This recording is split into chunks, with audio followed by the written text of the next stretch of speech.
Then ఈ భూమి పారిపోయిందంట. నరకము అంటే పాతాళము, మరణము అగ్నితో మండు గొండంలో పడవేయబడుతుందంట.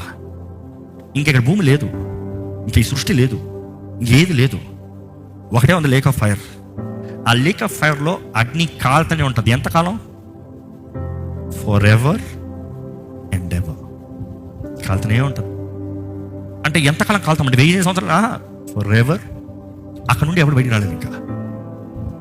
దాని తర్వాత దేవుడు నూతన భూమి, నూతన ఆకాశాన్ని సృష్టిస్తాడంట. ఆ నూతన భూమి ఆకాశంలోకి అలంకరించబడిన యెరూషలేము, అంటే ఎవరైతే దేవునికి ఎత్తబడుతున్నారో, దేవుని కొరకు జీవించారో, సిద్ధపరచబడిన యెరూషలేము దేవుని సన్నిధిలోని దిగి వస్తాం చూస్తాం. అక్కడ దేవుడు వారు నిత్యము కలిసి యుగ యుగాలు తరతరాలు బ్రతుకుతారంట. దేవుడు అక్కడున్న జీవవృక్ష ఫలాన్ని తినడానికి ఇస్తాడంట ఎవరైతే విశ్వాసులు ఉన్నారో. అంటే ఏదైనా తోటలో మరలా చెప్తున్నా ఎందుకంటే ఈయన వారు ఎవరో ఒకరు ఉంటారు కాబట్టి you have to get it. ఏదైనా తోటలో 2 చెట్లు ఉన్నాయి, ముట్టకూడదు.